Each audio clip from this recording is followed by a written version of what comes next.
Hey everybody, Brandon Railway here. This will be a 2 or 3 part video that I'll splice together. The last of my Christmas packages just arrived. Brandon Railway is going to do some unveiling of 3 new locomotives that are all part of our museum or our tourist line, whatever you want to call it.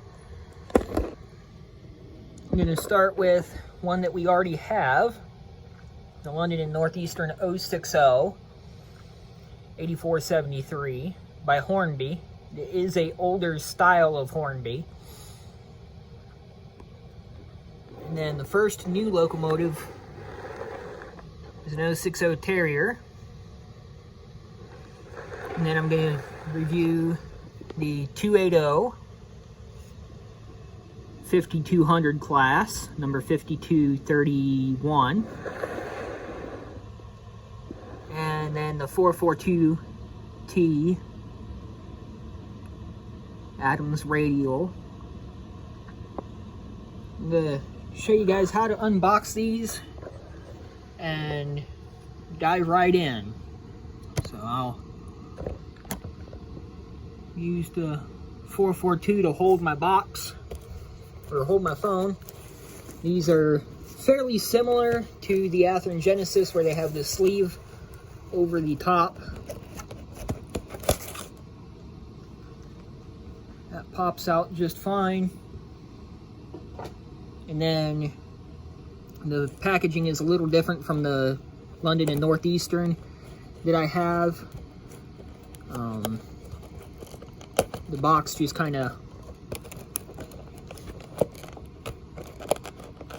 pulls out like so. And then you have your box with your important information and stuff that we'll put down there for now. Now, take a look here.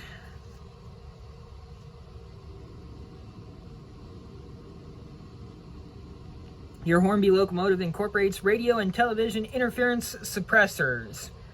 Should interference be experienced despite these precautions, it may be due to close proximity to receivers or aerials or downlines. So that's just a little thing here. Spare parts can be obtained by Hornby service dealers, and it's just a little general instructions: DCC ready, running hints, routine maintenance, track cleaning, motor chassis, lubrication, locomotive bodyworks. And then there is a little exploded parts diagram that shows you where some of the additional feature points are, lubrication points, detail parts, some stuff that you can install. You have to use a Hornby decoder on these because they are I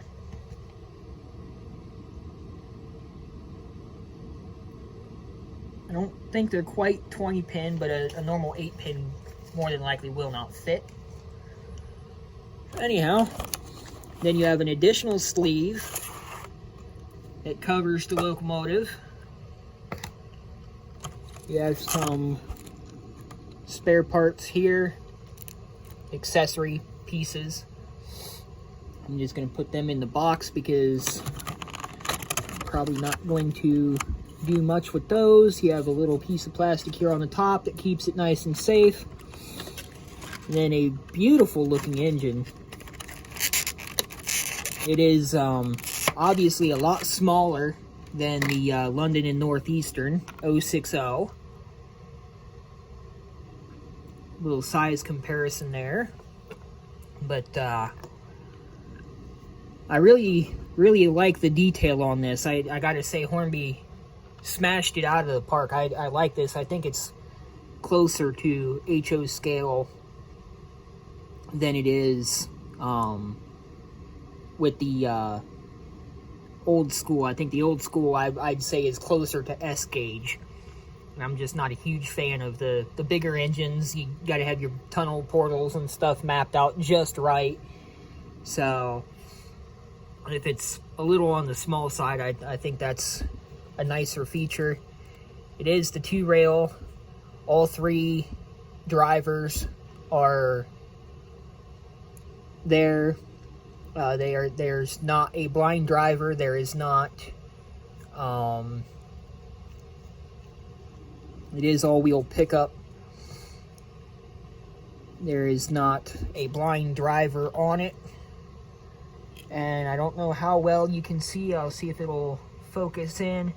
There's quite a bit of very nice detail on the inside of the cab. I just need to have a couple of hand-painted figures made up to go in the cab and stuff, because I want to do that. And I am going to add, not a smoke unit, but I am going to add smoke to this locomotive, like I did with the LNER.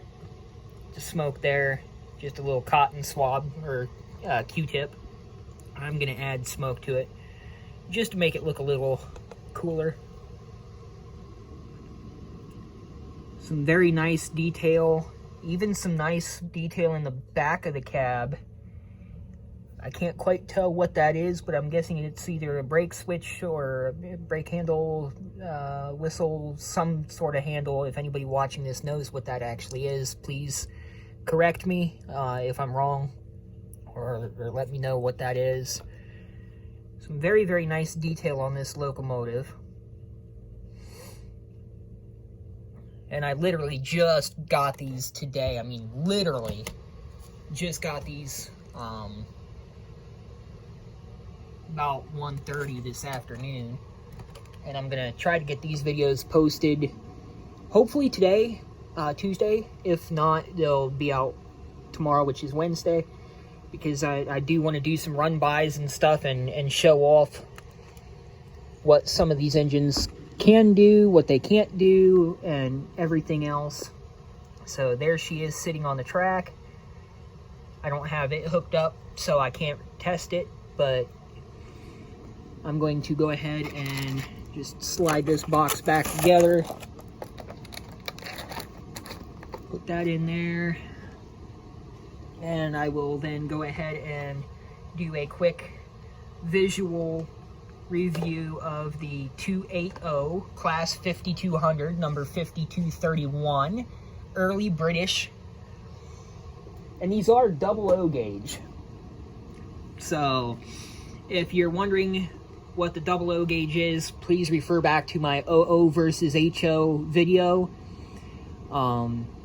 It shows the difference between double O gauge and HO, where really the only difference is body size, because the wheel configuration for OO gauge is 1/87th, but the body configuration is 1/76th, so they are slightly bigger. But here's the 280, same concept as Athearn Genesis. It's got the outer sleeve, same concept as the other, the 060, and then this box just slides out. Then you have your inner piece there. Yet again, you have your manual.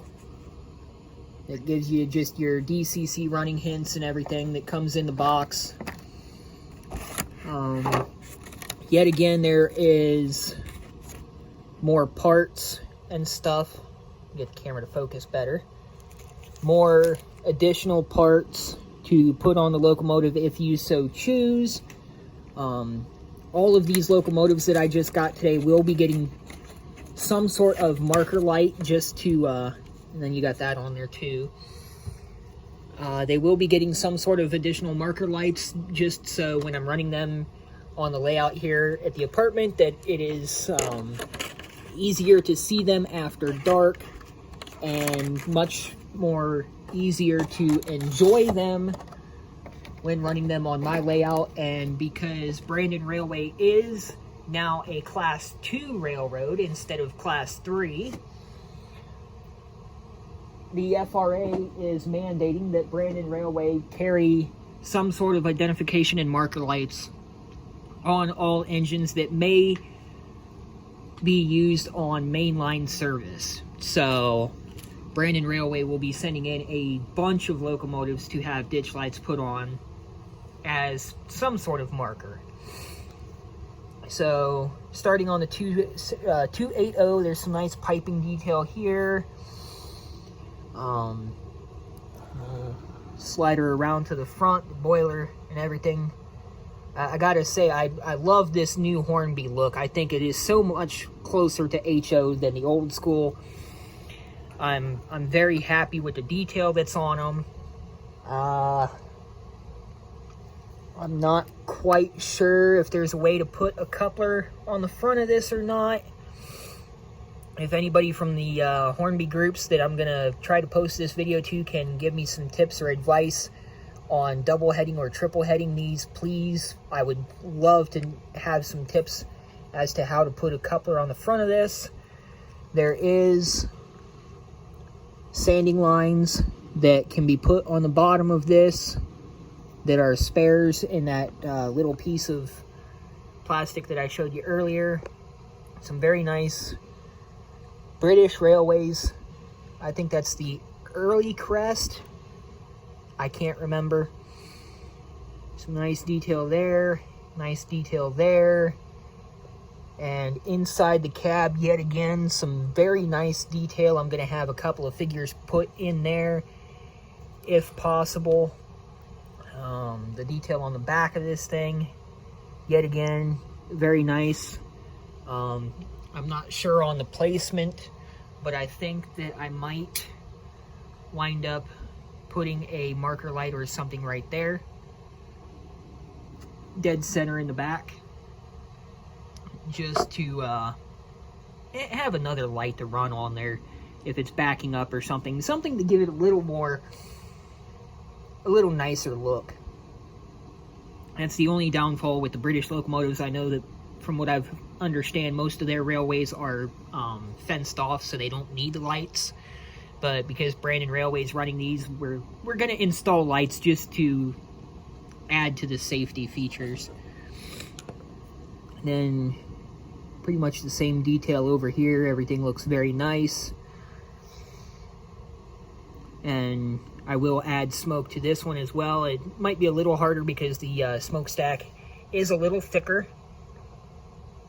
So it might be a little harder to add smoke to it, but not as hard as some people might think. Another thing I noticed is the coal load on this is not just heaped up like most locomotives. It does have that diminished look to it, which I like that too, because it's just some more detail to, hey, the engine's been running. And another thing is that all these engines will be kept in very, very clean condition because they are museum locomotives owned by Brandon Railway, and Brandon Railway has no interest in running a very dirty looking steam locomotive. Our excursions are going to be kept clean.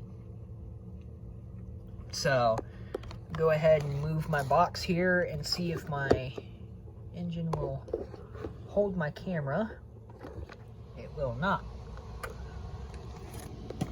But I'll go ahead and do a quick review. A quick visual review of the 442 tank style Adams radial number 3583, late British Rail crest. And actually, I think that, yeah, the 280, I think, does have the early British crest, and the 442 has the late British crest. Yet again, you get your owner's manual, giving you a little information about the locomotive. Same style of setup on everything here. Some sanding lines that you can add later on. And a spare set of couplers, and I'm guessing brake hoses or something. Some nice little detail parts that if you want to add them later on, you can. And then your piece of soft plastic. and your locomotive.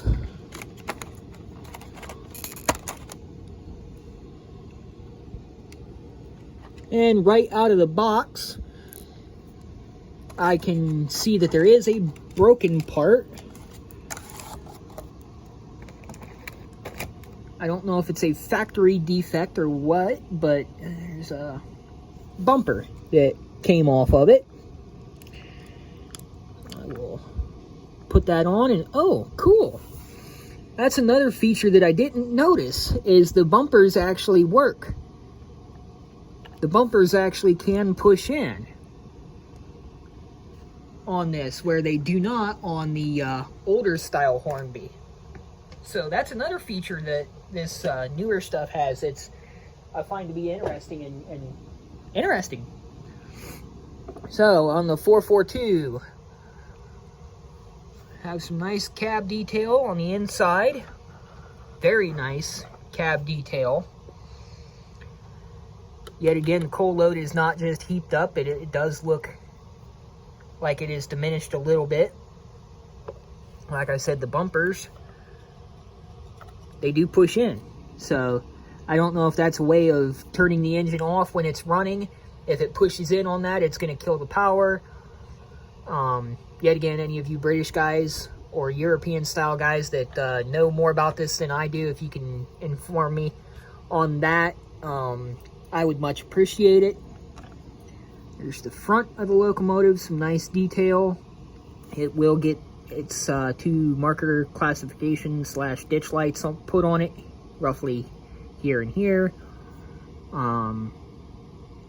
Depending on when I get them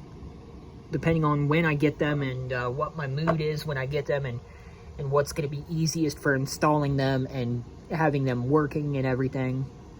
Yet again, the smokestack on this one is a little thicker, so it might be a little harder to put the smoke in it. Bottom is all hooked up. Yet again, if anybody can tell me how to be able to put a coupler on the front of this, I would love to be able to double head or triple head all three of these engines, because I'm pretty certain that they're not going to pull a whole lot, just because they're smaller engines, and of course they're not meant to pull a whole buttload of stuff, but I would like to double head a couple of them or whatever. Here's a look at the late British Rail crest. Get my camera to focus in on that.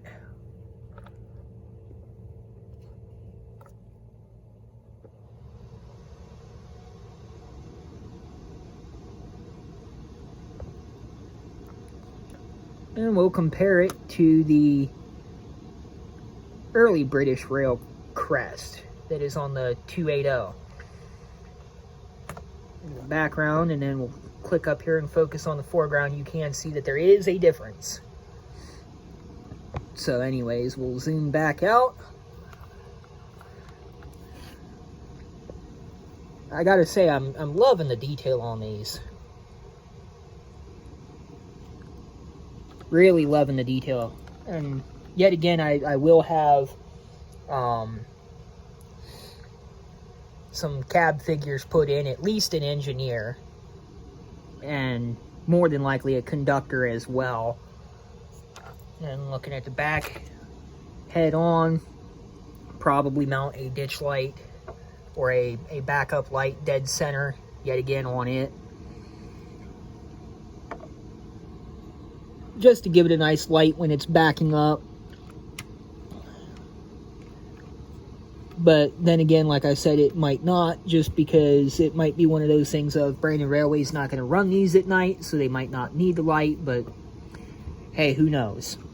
I do know that they're going to at least get a front light, a front pair of lights, and we'll go ahead and come back to this Leadenhall Terrier and show off a little bit. Like I said, the two lights will go on the front no matter what. But if you take a look at the back, there's really nowhere to put the light that you'd be able to put it and not have some sort of wire showing, because it would either be right there or offset on the back, and I don't like offset anything. I just don't like it. So that's the review, the visual review. One more comparison, size-wise and everything. You can see that the couplers are different as well. They are still the European hook and loop couplers, but they are different between the new and the older style and everything. So like I said, I'm no genius on this because this was my first British style locomotive or European style other than Thomas the Tank Engine, and these are my newest acquisitions to Brandon Railway and the museum. And as I learn more, I will be able to better describe it. But as you can see, I mean, the level of detail inside the cab here is just remarkable. I'm in love with this thing. I mean, I wish some of the American style stuff had detail level like this. I gotta hand it to Hornby. London, Brighton, and South Coast Railway. If that shows you or tells you anything, that is legible. That is very nice. And I just noticed there's some legible stuff there under magnification. That would be legible as well. So I gotta hand it to you, Hornby. 10 out of 10 stars. 5 out of 5, 10 out of 10. You guys smashed it out of the park with this one. So I love these engines, and I can't say it enough. So I will definitely be doing review videos of these running and everything as soon as I can.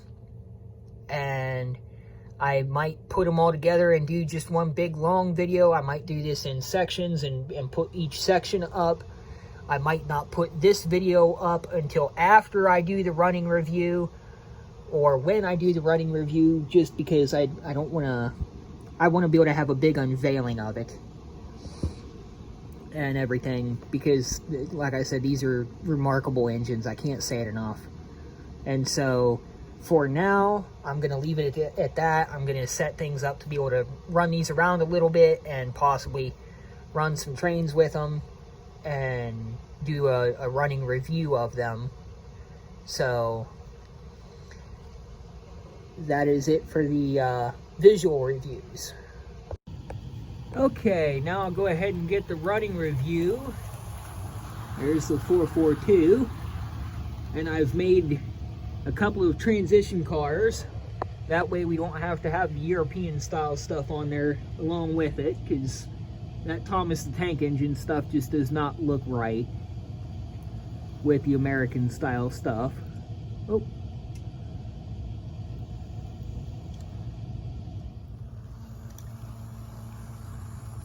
Back that up and try to figure out why.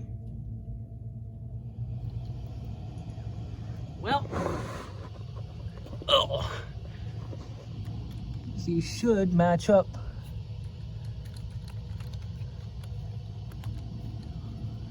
At least they're supposed to. There we go.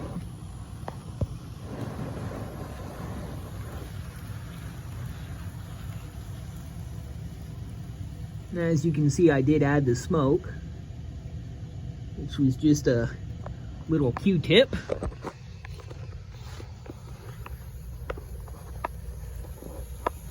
Engines run perfect with just 2 cars.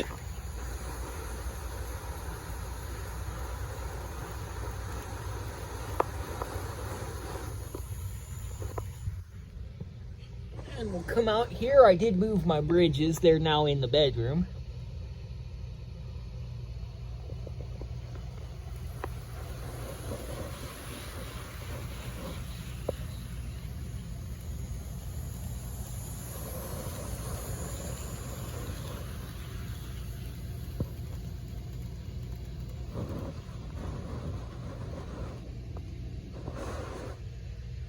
see the one way back there.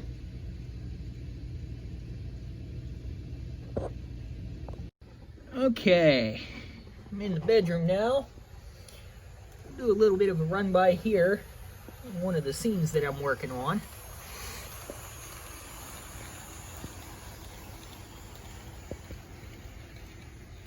And the 442 will be coming around here in a minute.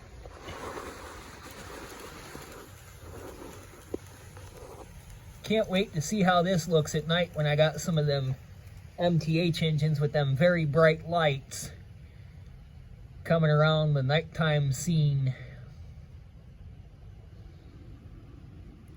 442T ought to be coming around the corner anytime now. Yep, there she is. And that's another reason why I want to put at least one light on these.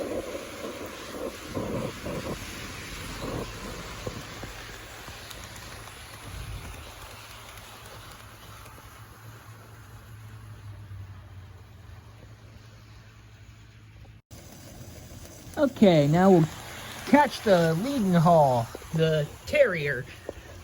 Catch it in a couple of spots.